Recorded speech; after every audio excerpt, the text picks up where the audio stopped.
while there have been some pretty nasty complaints lately about how female-focused the MCU is these days, I have high hopes that She-Hulk will rise above that. Why?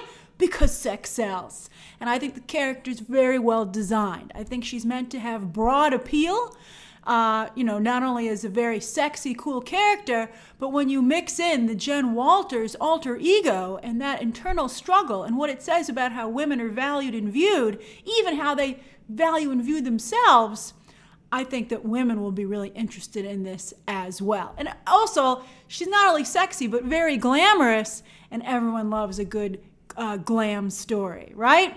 So I'm excited about this. And also, I think that it's more tied into the MCU. I think you have bigger guest stars, Daredevil, Wong, Abomination, Bruce Banner himself. And I think that's going to help. I've said that while I really appreciate how Ms. Marvel has dug into the history of the character and also that region of the world, they flipped it around and made that the A storyline. And I don't think they worked hard enough to make sure that, it had all the Easter eggs that a show like this needs to succeed. It seems that this show has not made that mistake.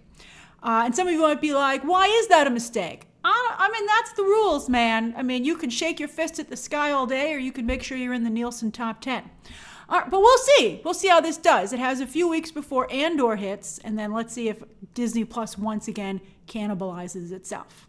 All right, so let's break down this new exciting trailer. It got overshadowed, understandably, by the first look at Black Panther 2, but I think this made a pretty darn good splash as well. All right.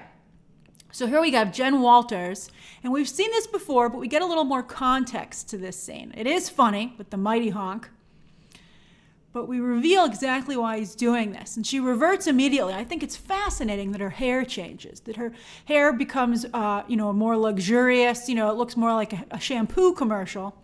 I mean, that again, I wonder what's creating that, because you don't see that exact change in Bruce Banner. So, he is Professor Hulk, who's a lot hunkier, but I just think that's very, very interesting. By the way, side note, as some of you have pointed out, they've been showing a little bit of stuff in some behind-the-scenes interview things, and on Entertainment Tonight, it was revealed the new origin is that they're in a car crash together, which somehow breaks Hulk's skin. Put a pin in that. That's going to come up later in this trailer breakdown. And some of his blood gets into Jennifer Walters, which transforms her into the She-Hulk, which I suspect makes their blood, both of their blood, instantly extremely valuable. You would think you'd have to be caught in a gamma radiation blast. But no! A transfusion will do the trick. And who wouldn't want to hook themselves up to that moneymaker? Right? All right. So I do think it's fascinating that she would revert back to Jen when she's sleeping, which is something that Bruce Banner remarks on, right? That she's at peace. You would think that would mean that would be her true self, right? When her guard is down and when she's sleeping. I love that she's wearing a cat shirt. I think you can definitely tell that women work on this show and I think are constructive in making sure this is a realistic portrayal. So anyway, but it's a funky cat shirt, thank you very much. And she's like, I'm a normal amount of ticked off, which I think is great. I think the animation on her looks fantastic. It certainly looks as good as him. And I've never seen anyone complain about Hulk's animation, so I don't want to hear it. And he's like, it was necessary for the funny. So here they have some practice motifs. By the way, one of the things that makes She-Hulk so much fun for women is that she's like a Barbie doll. And she's got great outfits and hair. I love the change of hairstyles. I love the change of outfits. I'm having a great time. And they did a very good job selecting them. So yes, she's stronger than Hulk, as you can see. It throws it further. I love the way Tatiana Maslany plays this. He's like, who's your best friend? And he's like, spandex. And I like that she has an actual best friend. Isn't that great? Not a lot of bonding of, anyone. But, especially female characters are usually the only person on a team. It's only just one woman always. So I really love the fact, they're only focusing on the romantic interest. So the fact that, Jen does have a best friend, I think is really wonderful. And so, look, so he's like, you must be at peace, inner peace. And look at that. Okay, so here's the thing. On the surface, and I said, I think the show does hurt itself by making it seem like she's just effortlessly better than Hulk. I think that that's just going to invite a certain crowd. It's just a freebie to them, and that's not cool for the show. I do think that she's more agile based on her build. He's just thicker and bigger, and he's not going to be able to tie himself up in a knot like that. It's just not physically possible. But I also wonder if there's a commentary on here on how they feel about themselves. I told you I think that's a big part of the She-Hulk commentary herself. But what if it's also something that carries over to Bruce? Some of you have even said that She-Hulk is different than Bruce because she's never had to deal with the anger issues that Bruce has, and that self-loathing, which I think is fascinating. And maybe he can learn from her. I think that would be really positive, right? I mean, I definitely think she's dealing with some stuff that you're going to see in this show. But I think that, maybe they can help each other. I like their relationship. But she's like a kid sister, right? Or in this case, cousin, who's teasing her big brother. He's trying to show her the ropes. He certainly has more experience as a hero. Like, he's like, look at this binder. I'm with her. I'm like, I told you. I'm like, being a superhero shouldn't require homework. I think she, although she is a lawyer, she should be used to having to do a lot of research. So I suspect, by the way, I heard Bruce Banner actually isn't in this episode very much. This show. So I suspect this might even be like the first one or two, maybe even just the first episode. Car accident, training montage, sends her off to the rest of the show. And I think that works. I think this is it's 30-minute episodes. We'll see how many episodes that it is. It says 9. Okay, 9 30-minute episodes. So maybe he'll be in the first 2. That makes sense if they're only 30 minutes. But I think that's fine. I think we've got other stuff to do. I love the choice of this pink shirt. I think it almost looks like she has nail polish on. I don't think that she does, but it looks like maybe. I love it. That's a great pink shirt. Great athletic wear, Jen. Great athletic wear choices. I love that shirt. I would wear that shirt. And here's the thing. I think it's appealing both to men and women. I think she's not over-sexualized, but yet she's still somewhat sexualized. So I think they hit the balancing act just right. I'm very, very impressed. And again, her hair looks fabulous. So I love that she does the Hulk smash. And she even gets him to go. That's pretty strong. So we know for sure they're in Mexico. I love Mexico. And that's impressive. I couldn't find out what was on his t-shirt. I'm sure it's funny. So that's good. I love the little skip that she does. I love that she still embraces her, she's not super serious. She's very, very relatable as a woman. Those things are going to make her relatable to the female audience. And I think take some of the edge off of her being better than Bruce in some things. I would hope. Some people might view it as gloating, but then those people are just looking for things to be upset about. So he's like, his feelings obviously are a little hurt that she wants to leave. He's like, if you want to go back to your life as a lawyer, I can respect that. Mark Ruffalo is very funny. Also, I'd like to point out that he's spending all his time, it seems, as Hulk pretty much as well. So I think there's something to be examined there, right? We talked about that a little bit in Endgame, that he's just Professor Hulk all the time. He doesn't want to be Banner anymore. And she talks to the audience, and she just does it instinctually. She says he doesn't mean that, and you can see that she's like, what? And even he's like, who are you talking to? That's fantastic. Now, before you say they ripped off Deadpool, well, Deadpool was introduced in 1991, and She-Hulk's been talking to the audience, breaking the fourth wall since the 1980s, thanks to John Byrne's classic run. So, well, Deadpool might be more famous for it, and I've told you, to be fair, whoever gets to the mainstream audience first gets credit for it, even though they might not have done it first in reality. So it does suck a little bit for She-Hulk, and she's going to get accusations of ripping off Deadpool. But I think in her defense, she did do it first. And I think as long as she makes it her own, and I think that she is, it's a very different interaction. I'm excited for it. She really breaks the fourth wall. If she talks to the director or the producers at some point or takes issue with the script, that would be fantastic. That was a big thing that she would do. She had a lot of problems with, that was the way they commented on the over-sexualization of some female characters at that time in comics. She-Hulk would be very upset about it. But yet, because she was complaining about something that happened, they still allowed them to do that sexualized portrayal. So it was very clever on their part. So they did the bad thing, and then they slapped themselves on the wrist for doing it. All right. She does have great hair. She gets an instant blowout. She doesn't even need to go to Avengers Tower. So look, the logo for the law firm that she works for mirrors the logo for the show. Did you call the hotline? They had a nice little ad for her services.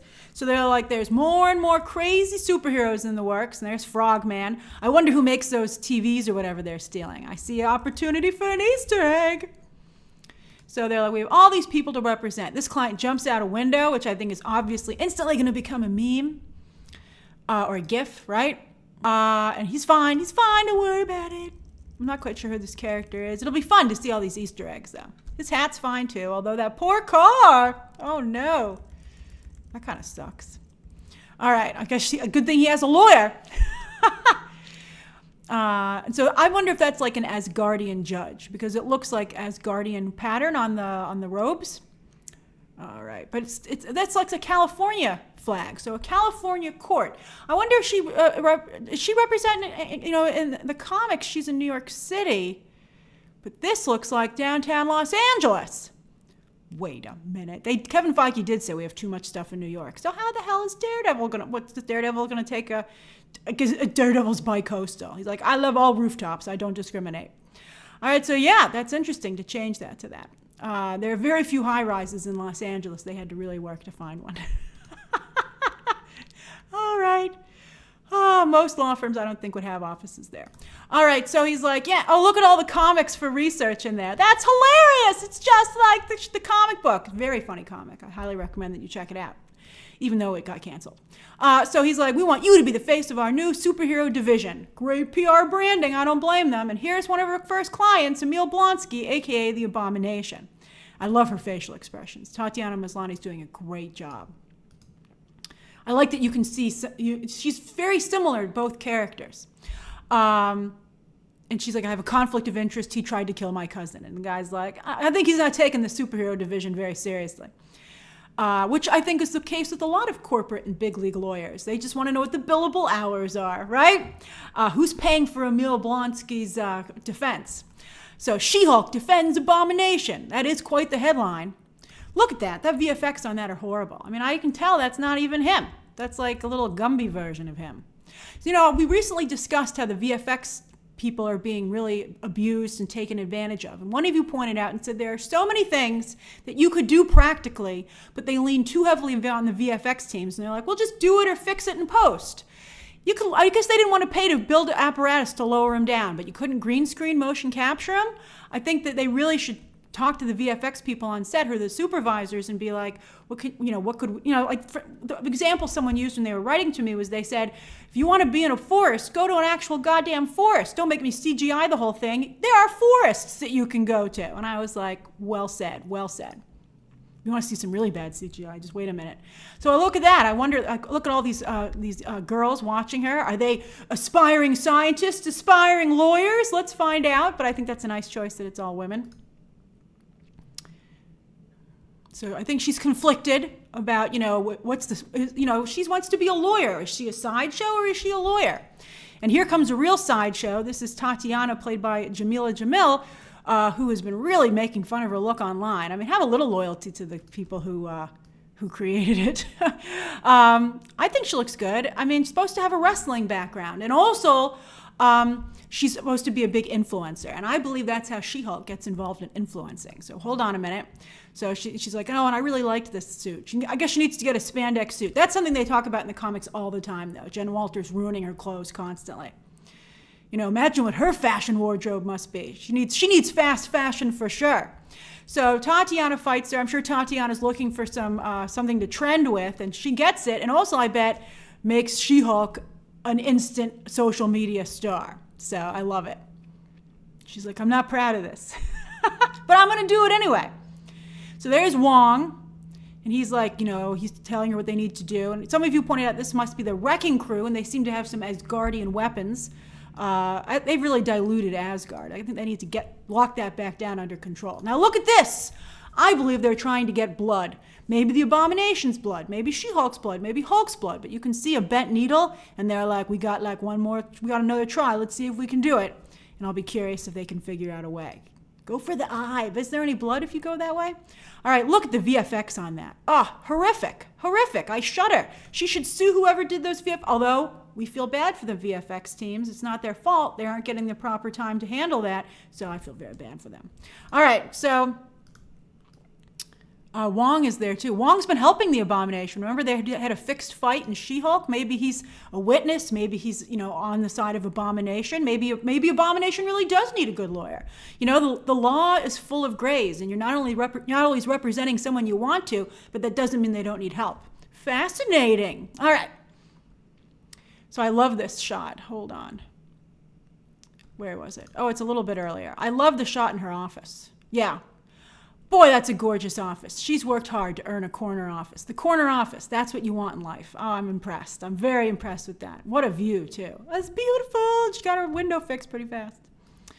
So she's doing very well. So I can see why she wants to return to the sweet life of being a lawyer. So they have a little joke about the Book of Ashanti versus the legal rulings and books. There's actually a term for it. All right, the next big thing.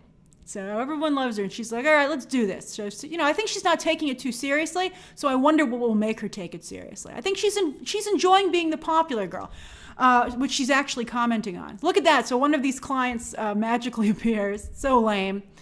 How are these people affording her? There is a much better look at Jamila Jamil. I think she looks really great there. I think she seems to be at the winery. I think someone's going to crash her trip to the winery. That's such a great suit. Talk about Barbie. So there's on her date. Oh, that's a great look. I love that. She's getting real angry there. And so there, I wonder what that is. It almost looks like it's affected by gamma radiation. She's like, whoa. And so she's like, see, that person that everybody wanted to be in high school, that's who I am today. And that's really what she's struggling with, and I think probably a lot of assumptions about what it's like to be that popular girl. And I bet she's making a lot of wrong assumptions. So I'm excited to see her realize that. And so some people feel this is Razorback, but Razorback was a pig. That looks clearly like a bull, half man, half bull. I love the conversations we have as comic book fans. I don't know who this dude on the left is.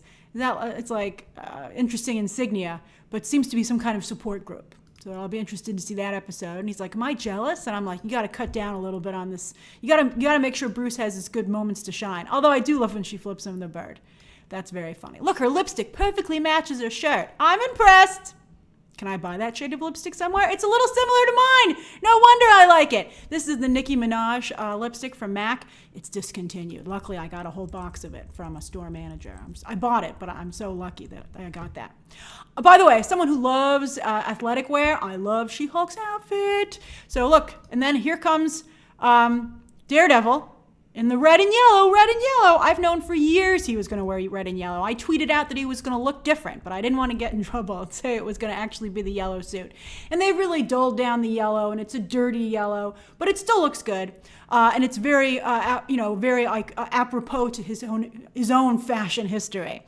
Maybe she'll give him some pointers, because that does not look good. But who cares? Charlie Cox is wearing it, so I'm excited. And I hope she faces off against him in court. Does he even have a license to practice in California? You can't practice anywhere, Maybe she needs his help as an attorney in New York, because maybe she can't practice in New York. That would be interesting. All right, so what did you think? What did you think of the trailer? Are you excited for this show? I can't wait. I think it's going to be a lot of fun. Share your thoughts down below. Thank you for watching it with me. Subscribe today. And of course, as always, you can check out some more videos right now.